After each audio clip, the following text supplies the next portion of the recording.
Welcome guys to a new video.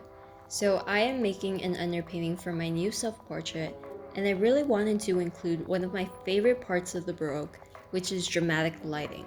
So follow along if you want to learn how I achieve this really fun lighting. To get started, I wanted to talk a bit about the Baroque and some of its classic characteristics. The Baroque was a style that emerged during the early 1600s, and it really shines through the Italian artists of the time like Caravaggio, Gentileschi, and Bernini, and in areas outside of Italy with artists like Vermeer and Rubens. Whether it's a sculpture filled with movement and instability, or a painting with a completely obscured background or a scene of domestic life, I think the Baroque in any of its forms offers something really captivating to look at and analyze.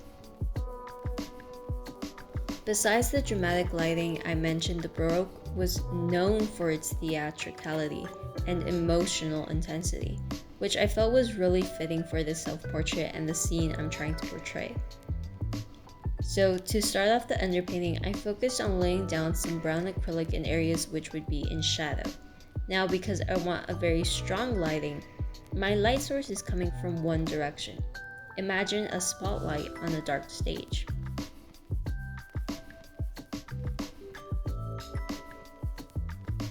I typically water down my paint so I create a gradual change in value. But in areas where I want a more prominent and sharp shadow, I don't use much water to keep the brown very dark. Now, because the lighting I want is much harsher than the reference picture, I really wanted to take my time and build the values up to be sure it was where I wanted. And I often find that a good underpainting will just make my life much easier once I start adding oil paint on top. I continue this process throughout the entire underpainting, starting with very thinned out layers of paint and gradually adding more on top. I've also found that by layering acrylic in these thin, watered down layers, I can get those softer and subtle transitions in value that make for a much more realistic painting. Of course, I still have to keep in mind that I'm going for strong lighting. So I balance out those soft transitions in value with much stronger and harsher shadows, like with the folds in the clothing. And it's those strong contrasts that will really sell the lighting.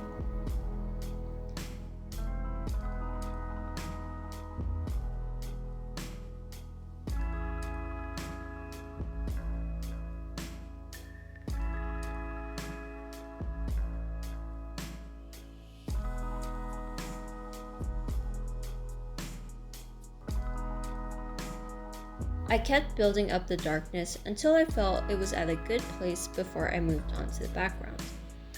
I started with just a simple thin wash of brown, and because I was planning for a dark background, this is just in case there is anything peeking through, it won't be a very stark white. When you see a lot of paintings from the Baroque, you'll notice how often they have a dark background, and in some cases are even pitch black. And that adds to the intensity of these works and emphasizes that feeling that you're watching a play in a sense.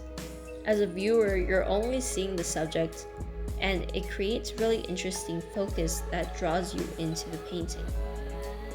So with that in mind, I went ahead and committed to a dark background, mixing black and brown acrylic to create a very dark background, but with enough brown that it'll serve as a nice undertone that complements the future colors of my painting.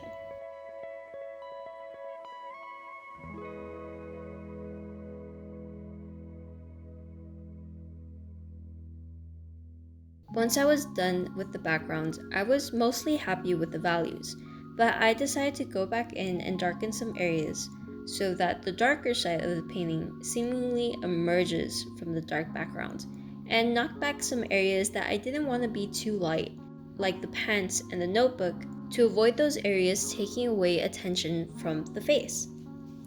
You can see this in these parts of paintings where the brighter areas pop from the background, while the areas in shadow almost blend into the dark background, creating an air of mystery in a way, because you don't exactly know where the subject is. And here is the finished result. I hope you guys enjoyed the video and the mini art history lesson. See you guys in the next one. Bye!